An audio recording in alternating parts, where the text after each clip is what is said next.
1945년 8월 18일, 우리나라가 일본으로부터 해방된 지 겨우 3일이 지난 날이었습니다. 중국에서 한 대의 수송기가 서울을 향해 날아오고 있었습니다. 그 비행기 안에는 특별한 임무를 받은 한국관 복군 대원들이 타고 있었습니다. 그런데 이상하게 느껴질 수 있습니다. 우리나라는 이미 광복을 맞았습니다. 이 사람들이 왜 위험을 무릅쓰고 서울로 오고 있었는지 살펴볼 필요가 있습니다. 오늘은 광복절 뒤에 숨겨진 한 비밀작전의 이야기를 살펴보겠습니다. 이야기는 몇 달 전으로 거슬러 올라갑니다.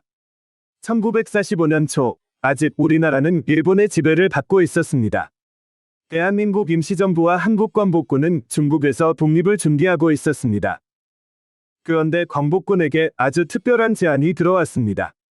미국의 전시 정보기관 OSS와 함께 비밀요원을 훈련하자는 제안이었습니다. 고국으로 들어가기 위한 취재 준비가 시작되었습니다. 이 작전의 이름은 독수리 작전, 이글 프로젝트였습니다. 한국광복군과 함께한 3대는 미국의 전시 정보기관 OSS였습니다. 계획은 한국인 요원을 훈련해 한반도로 몰래 들여보내는 것이었습니다. 하지만 이들은 단순히 총을 들고 싸우는 군인만은 아니었습니다. 정보를 모으고 연락하고 중요한 정보를 전달하는 비밀요원의 역할도 수행해야 했습니다. 독수리 작전은 실제로 준비된 한미 공동 비밀작전이었습니다. 훈련 장소는 중국 시안 남쪽에 위치하는 곳이었습니다. 한국광복군 제2지대에서 선발된 사람들이 OSS 교관들과 특별훈련을 시작했습니다. 훈련은 실제 국내 침투를 염두에 두고 진행되었습니다. 제2지대 제1기에서는 수십 명이 훈련을 받았습니다. 1945년 8월 4일에는 38명이 훈련을 수료한 것으로 기록되어 있습니다.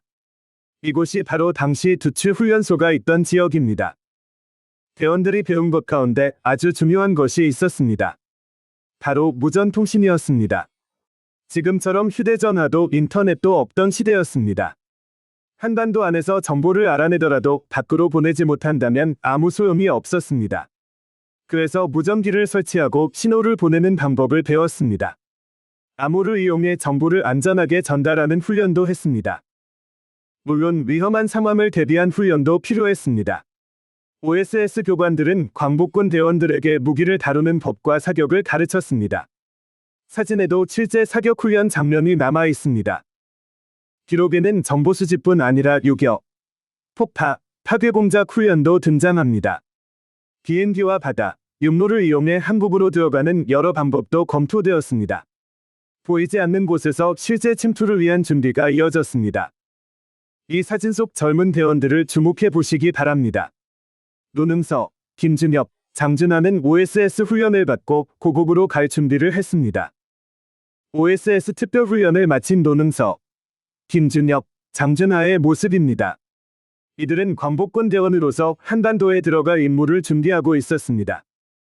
특히 김준엽과 장준하는 일본군 학도병으로 끌려갔다가 탈출했습니다. 그리고 한국광복군을 찾아가 특별훈련까지 받았습니다. 훈련이 끝난 지 사흘 뒤인 1945년 8월 7일, 김부 선생과 광복군 지도자들은 OSS의 최고 책임자 윌리엄 도노반을 만났습니다. 독수리 작전은 상상 속 이야기가 아니었습니다. 한국과 미국 관계자들이 실제로 만나고 대원들이 실제 훈련까지 마친 작전이었습니다. 이제 남은 것은 한국으로 들어가는 일이었습니다. 그런데 예상하지 못한 일이 일어났습니다. 1945년 8월 15일, 일본이 항복했습니다. 우리나라가 드디어 광복을 맞은 것입니다. 일제가 지배하는 한국에 몰래 침투한다는 작전의 원래 목적도 사라졌습니다. 몇 달 동안 준비했던 독수리 작전은 결국 원래 계획대로 실행되지 못했습니다. 하지만 이야기는 여기서 끝나지 않았습니다. 광복군과 OSS는 새로운 임무로 직접 한국에 들어가기로 했습니다. 8월 16일 첫 비행을 시도했지만 상황과 날씨 문제 때문에 돌아와야 했습니다. 그리고 이틀 뒤 다시 서울을 향할 준비를 했습니다. 그리고 이틀 뒤 1945년 8월 18일 새벽, 그들은 다시 비행기에 올랐습니다.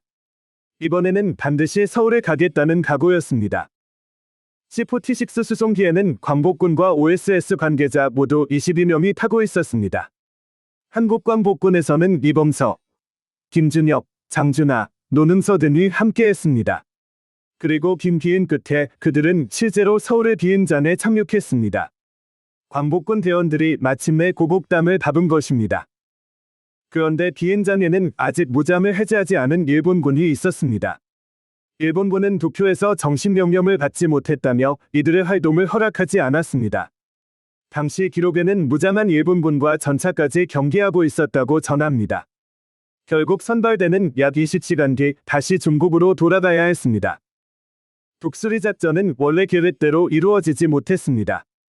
하지만 나라가 언제 자유를 되찾을지 알 수 없었던 순간에도 누군가는 보이지 않는 곳에서 준비하고 있었습니다.